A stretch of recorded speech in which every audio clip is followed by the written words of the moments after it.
السلام عليكم ورحمة الله وبركاته. بسم الله والحمد لله والصلاة والسلام على أشرف رسول الله وعلى آله وأصحابه الفائزين برضا الله. أما بعد. محترم उलमाए किराम, अजीज़ान मिल्लत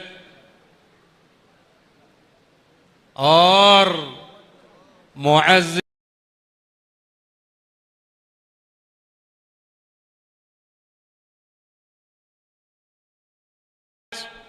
माशाअल्लाह हम हमारे कुर्रतुस सादात सैयद फजल कोयम्मा तंगल साहब के याद में इधर जमा हुए हैं। और दूसरी अहम बात, माशाअल्लाह ये बंगलुरु के मुख्तलिफ मोहल्लों के जिम्मेदार लोग इधर आकर हम लोग गवाह हुए हैं। हर एक माशाअल्लाह अहलुल हल्ल वल अक़्द के नुमाइंदगी करते हुए वल्लैतु का क़ादियन अला क़रियती कज़ा व कज़ा नियाबतन अन अहलिल हल्ल वल अक़्द फी तिलकल क़रिया, ये ऐलान किया है, बैयत किया है। आज बेंगलुरु के तारीख में माशाअल्लाह this night it is a very golden night, हमारे लिए काबिले शरफ की बात है। अल्लामा सुल्तानुल उलमा grand Mufti of India Bengaluru के माशाअल्लाह काजी बन गए हैं। हम दिल की गहराई से दुआ कर रहे हैं ये काजी के ओहदा सुबहान अल्लाह अच्छी तरह आगे बढ़ा के एक काजी की हैसियत में बेंगलुरु के लिए जो कुछ करने की जिम्मेदारी अभी हजरत ने अपने हाथ में ले लिए हैं, पूरे के पूरा वो नाफिजुल अमल कामयाबी के साथ आगे बढ़ाने के लिए अल्लाह सुब्हानो व तआला ग्रैंड मुफ्ती को काजी बेंगलुरु को तौफीक रफीक अता फरमाए। Let me switch over to Malayalam because I think the majority of the audience they are only speaking Malayalam. When these gentlemen they delivered their speech in Kannada, I was searching the token or the signs on their face. I fully understood that many of them cannot understand what is delivered here in Kannada. Also हमारे तनवीर अल्लामा पर तनवीर साहब क़िबला और CM Ibrahim साहब कभी कभी उर्दू में बात किया इधर, उस वक्त भी मैंने वो चेहरा ढूंढ रहे थे कि तमाम लोग समझते या नहीं समझते। भारी अक्सरियत तो समझते हैं, फिर भी वो मलयालम में जैसे समझ सकता है उसी अंदाज में नहीं समझ। इसलिए मैं मुख्तसर अंदाज में 10 मिनट से ज्यादा बोलने वाला नहीं हूं। यू आर नॉट अफ्रेड, डरने की कोई बात नहीं। हजरात, मेरे पहले सवाल, നമ്മുടെ നാട്ടിന് വേണ്ടി ഡോക്ടർ ഉണ്ടാകണം, നമുക്ക് വീടുകൾ ഉണ്ടാക്കാൻ, പള്ളികൾ ഉണ്ടാക്കാൻ, സ്കൂളുകൾ ഉണ്ടാക്കാൻ, പാലങ്ങൾ ഉണ്ടാക്കാൻ നമുക്ക് എഞ്ചിനീയർമാർ വേണം. ഡോക്ടർ ഉണ്ടാകേണ്ടതിന്റെ ഹുക്മ് എന്താണ്? മാദാ തഖൂലു ശരീഅത്തുൽ ഇസ്ലാമിയ്യ अन हुक्म इंशाई तबीब, डॉक्टर बनाने की हुक्म शरीयत इस्लामिया में क्या है? इंजीनियर बनाने के हुक्म शरीयत इस्लामिया में क्या है? उलमा ने मुत्तफिक तौर पर ये फैसला किया है फर्ज किफाया, ഇത് ഫർള് കിഫായയാണ്. രോഗികളെ ചികിത്സിക്കണമെങ്കിൽ ഡോക്ടർമാരുണ്ടാകൽ അത് ഫർള് കിഫായയാണ്. വീടുണ്ടാക്കാൻ, മസ്ജിദ് ഉണ്ടാക്കാൻ, സ്കൂൾ ഉണ്ടാക്കാൻ, പാലമുണ്ടാക്കാൻ, അത്തരം വിഷയങ്ങൾക്ക് എഞ്ചിനീയർമാരെ ഉണ്ടാക്കൽ ഫർള് കിഫയാണ്. എന്നാൽ അതുപോലെ കേൾക്കുക, എല്ലാവരും 42 മഹല്ലിന്റെ പ്രതിനിധികളാണ് ഇവിടെ വന്നുകൊണ്ട് സുൽത്താനുൽ ഉലമയോട് നിങ്ങളെ ഞങ്ങൾ ഖാദിയായി ബൈഅത്ത് ചെയ്തിരിക്കുന്നു എന്ന് പറഞ്ഞത്. എന്നാൽ MS പാളയത്ത് നിന്ന് ബഹുമാനപ്പെട്ട കോയ സാഹിബ് വന്നുകൊണ്ട് പറഞ്ഞത്, ഞാൻ 2014 തന്നെ ഉസ്താദ് അവർകളെ ആ മഹല്ലിന്റെ ഖാദിയായി ബൈഅത്ത് ചെയ്തിട്ടുണ്ട്, അത് ഇനിയും തുടരുന്നതാണ് എന്ന് അദ്ദേഹവും പറഞ്ഞു. ചുരുക്കി പറഞ്ഞാൽ ഈ 42 മഹല്ലിന്റെ ഭാരവാഹികൾ മനസ്സിലാക്കാൻ വേണ്ടിയാണ് ഞാൻ സംസാരിക്കുന്നത്. ഒരു ഖാദി ഉണ്ടാകേണ്ടതിന്റെ ഹുക്മ്, ഒരു ഖാദിയെ നിശ്ചയിക്കേണ്ടതിന്റെ ഹുക്മ് അത് ഫർള് കിഫയാണ്. നമുക്ക് ഡോക്ടർമാർ വേണം, എഞ്ചിനീയർമാർ വേണം, അധ്യാപകന്മാർ, ടീച്ചേഴ്സ് വേണം, അവരൊക്കെ ഉണ്ടാക്കാനുള്ള സ്കൂളുകൾ വേണം, കോളേജുകൾ വേണം, ആശുപത്രികൾ വേണം. ഇതൊക്കെ ഉണ്ടാക്കൽ ഫർള് കിഫയായതുപോലെ ജനങ്ങൾക്കിടയിൽ പ്രശ്നമുണ്ടാകുമ്പോൾ മതപരമായ രീതിയിൽ അത് പരിഹരിക്കേണ്ട ഖാദിമാർ ഉണ്ടാകലിന്റെ ഹുക്മ് ഫർള് കിഫയാണ്.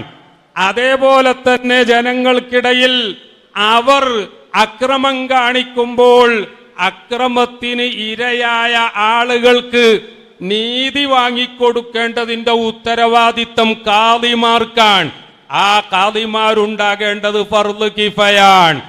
അതുപോലെ തന്നെ ജനങ്ങൾക്ക് ന്യായമായി കിട്ടേണ്ട അവകാശങ്ങൾ കിട്ടാതാകുമ്പോൾ ന്യായം എന്താണ്, നീതി എന്താണെന്ന് പറഞ്ഞുകൊണ്ട് അന്യായം കാണിക്കുന്നവരോടത് പറഞ്ഞു മനസ്സിലാക്കി അവർക്ക് ന്യായം വാങ്ങിക്കൊടുക്കേണ്ടതിന്റെ ഉത്തരവാദിത്തം ഖാദിമാർക്കാണ്. അതുകൊണ്ട് തന്നെ ഖാദിയെ നിയമിക്കുക എന്നത് ഫർള് കിഫയാണ്. അതേസമയം ഖാദി ആകലിന്റെ ഹുക്ം എന്താണ്, അതും കൂടി ഞാൻ വിശദീകരിക്കാൻ ആഗ്രഹിക്കുകയാണ്. ഖാദി ആകുന്നത് ചിലപ്പോൾ ഹറാമായിട്ട് വരും, ചിലപ്പോൾ വാജിബായിട്ട് വരും, മറ്റ് ചിലപ്പോൾ കറാഹത്തായിട്ട് വരും, മറ്റ് ചിലപ്പോൾ മുബാഹായിട്ട് വരും. ഈ സന്ദർഭങ്ങളും നമ്മൾ നല്ലതുപോലെ മനസ്സിലാക്കണം. काजी को बनाना फर्ज किफाया है, लेकिन कोई आदमी खुद काजी होने का हुक्म है क्या है, कभी हराम होता है, कभी वाजिब होता है, कभी मुबाह होता है, कभी मकरूह होता है. कोई नादान आदमी आके, कोई अनपढ़ आदमी आके मुझे काजी बनाओ या फिर मैं काजी हूं बोले तो हराम होता है. अगर एक ही आदमी only one is eligible for qazi, nobody else eligible for qazi, then he should take the responsibility of the qazi, then it becomes wajib. ഒരാള് മാത്രമേ അതിന് യോഗ്യനുള്ളൂ എങ്കിൽ അവിടെ അദ്ദേഹം ഖാദിസ്ഥാനം ഏറ്റെടുക്കൽ മാത്രമല്ല ചോദിച്ചു വാങ്ങൽ നിർബന്ധമാണ്. അതേസമയം തീരെ യോഗ്യനല്ലാത്ത ആള് ഞാൻ ഖാദിയാണെന്ന് പറയലും എന്നെ ഖാദിയാക്കണം എന്ന് പറയലും അത് രണ്ടും ഹറാമാണ്. അതേസമയം താനാണ് ഖാദിയാകാൻ കൂടുതൽ യോഗ്യത, അത്ര തന്നെ യോഗ്യതയില്ലാത്തവരുണ്ടാകും. അവര് വന്നാൽ ഒരു പക്ഷേ കാര്യങ്ങൾ വേണ്ട രീതിയിൽ നടക്കൂല എന്ന് മനസ്സിലാകുമ്പോൾ അവിടെ ഖാദിയാകൽ സുന്നത്താണ്. ഒരേപോലെ യോഗ്യതയുള്ള ഒന്നിലധികം ആളുകൾ ഉണ്ടെങ്കിൽ അവിടെ ആർക്കും ഖാദിയാകുക എന്നത് മുബാഹാണ് പ്രിയപ്പെട്ടവരെ. അതേസമയം സ്ഥാനമാനത്തിന് വേണ്ടി ഞാൻ ബംഗളൂരു ഖാദിയാണ് എന്ന് പറയാൻ വേണ്ടി, ഞാൻ മൈസൂർ ഖാദിയാണ് എന്ന് പറയാൻ വേണ്ടി ആ സ്ഥാനം മാത്രം ലക്ഷ്യമാക്കിയിട്ട് ഒരാൾ ഖാദിയാകാൻ പോയാൽ അയാൾ യോഗ്യനാണെങ്കിൽ അത് കറാഹത്തുമാകും. ചുരുക്കി പറഞ്ഞാൽ ഇവിടെ വന്ന 42 മഹല്ലിന്റെ പ്രതിനിധികൾ മനസ്സിലാക്കാൻ വേണ്ടിയാണ് ഞാൻ പറയുന്നത്. അടുത്ത വിഷയം പ്രിയപ്പെട്ടവരെ ഞാൻ പറയാൻ പോകുന്നത്, ഒരു ഖാദിയെ നമ്മൾ ബൈഅത്ത് ചെയ്ത് കഴിഞ്ഞാൽ പിന്നെ നമ്മുടെ ഡ്യൂട്ടി എന്താണ്? പരിശുദ്ധ ഖുർആൻ പറയുന്നത് നോക്കൂ നിങ്ങൾ, فلا وربك لا يؤمنون حتى يحكموك فيما شجر بينهم ثم لا يجدوا في أنفسهم حرجا مما قضيت ويسلموا تسليما. അള്ളാഹുവിന്റെ റസൂലിനെ ഖാദി എന്ന പൊസിഷനിൽ അവതരിപ്പിക്കുന്ന ആയത്തുകളിൽ ഒരായത്താണ്. ഒരു ഖാദി അവരോധിക്കപ്പെട്ടു കഴിഞ്ഞാൽ ആ ഖാദിയുടെ തീരുമാനത്തിന് വേണ്ടി നമ്മൾ ആ ഖാദിയെ സമീപിച്ചു കഴിഞ്ഞാൽ ഖാദി എടുക്കുന്ന തീരുമാനം ആ ഖാദിയെ ബൈഅത്ത് ചെയ്തവർ, ഖാദിയെ അംഗീകരിക്കേണ്ടവർ നിർബന്ധമായും അംഗീകരിക്കണമെന്നും ആ ഖാദിയുടെ വിധിയെ സംബന്ധിച്ച് മനസ്സിന് പോലും വിയോജിപ്പുണ്ടാകാൻ പാടില്ല എന്നും ഈ പറയപ്പെട്ട ഖുർആൻ ആയത്തിനെ വിശദീകരിച്ചുകൊണ്ട് മുഫസ്സിരീങ്ങൾ രേഖപ്പെടുത്തിയിട്ടുണ്ട്. അവസാനം പറഞ്ഞു നിർത്തട്ടെ, പറയാൻ ഒരുപാടുണ്ട്.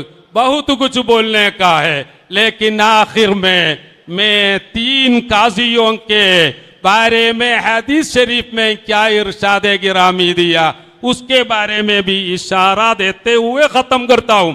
एक मर्तबा सरकार दो आलम सल्लल्लाहु अलैहि वसल्लम ने फरमाया, अल कुलातु सलासा, there are 3 kinds of qazis. 3 नबीयत के काजी लोग हैं. काजियानी फिन्नार, ओ 2 नबीयत के 2 किस्म के काजी दोज़ख में है, जहन्नमी है. बस एक ही नबीयत के काजी वो जन्नती है. सरकार ने तफसील से बयान किया, रजुलुन रजुलुन अरफल हक़ व क़ज़ा बिही फहुव फिल जन्नह. काजी आलिम है और अपने इल्म के मुक़्तज़ा पे उन्होंने अपने सामने पेश किया गया मसाइल में उन्होंने फैसला किया, वो काजी जन्नती होता है. 3 തരം കാളിമാരുണ്ട്. അതിൽ 2 തരം കാളിമാരും നരകവാസികളാണ്. 1 തരം കാളി മാത്രമേ സ്വർഗാവകാശിയായി ഉള്ളൂ. റസൂലുള്ളാഹി സ്വല്ലല്ലാഹു അലൈഹി വസല്ലമ തങ്ങൾ വിശദീകരിച്ചു, നന്നായി പഠിച്ച് നല്ല ഇൽമുള്ള ഖാദി ആ പഠിച്ച ഇൽമനുസരിച്ച് മാത്രം വിഷയങ്ങളിൽ തീർപ്പ് കൽപ്പിക്കുന്ന ഖാദിയാണെങ്കിൽ ഫഹുവ ഫിൽ ജന്ന, ആ ഖാദി മാത്രമേ സ്വർഗത്തിൽ കടക്കുകയുള്ളൂ. വറജുലുൻ അറഫൽ ഹഖ വലം യഖ്ളി ബിഹി വജാറ ഫീ ഹുക്മിഹി. അറിവ് നല്ലതുപോലെയുണ്ട്, നല്ല വിവരമുണ്ട്, ശരിയായ വിധി എന്താണ് എന്നറിയാം. പക്ഷേ പഠിച്ചതിനെതിരായിട്ട് വിധിക്കുന്ന ഖാദിയാണ് എങ്കിൽ ഫഹുവ ഫിന്നാർ, അത് സെക്കൻഡ് ടൈപ്പ് ഓഫ് ഖാദിയാണ്, അയാൾ നരകത്തിൽ പോകേണ്ടതാണ്. 3ാമത്തെ ഖാദിയെ സംബന്ധിച്ച് റസൂലുള്ളാഹി സ്വല്ലല്ലാഹു അലൈഹി വസല്ലം തങ്ങൾ പറഞ്ഞത് കേട്ടാൽ ഇന്നത്തെ അധിക ഖാദിമാരും ആ തരത്തിൽപ്പെട്ടതാണോ എന്ന് സംശയിക്കേണ്ടി വരും. വറജുലും ലം യഅരിഫിൽ ഹഖ വഖളാ അലാ ജഹ്ലിഹി ബൈനന്നാസ്. വിവരമില്ല, പക്ഷേ ജനങ്ങളുടെ ഇടയിൽ ഖാദിയായി ഞാൻ മതി എന്ന് പറഞ്ഞ് ആ ജഹാലത്തനുസരിച്ചുകൊണ്ട് വിവരമില്ലാതെ ഖളാ നടത്തുന്ന ഖാദി ഫഹുവ മിൻ അഹ്ലിന്നാർ. दूसरा काजी ओ है, उसको सुभान अल्लाह इल्म तो बहुत है लेकिन पैसा के ऊपर परिंदा भी नहीं जाते हैं.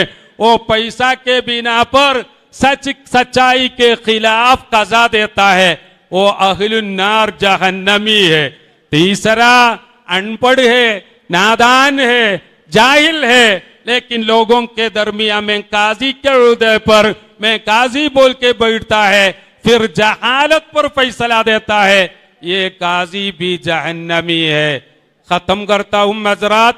I am going to conclude my speech in a nutshell.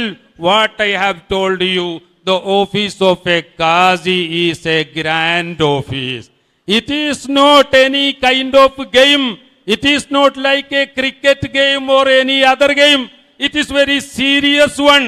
That's why Qazi should be a very big scholar, very prominent scholar, very deep in his knowledge, and also he should be courageous to decide whatever case come to for his consideration with truth and with his knowledge, then only he become among ahlul jannah.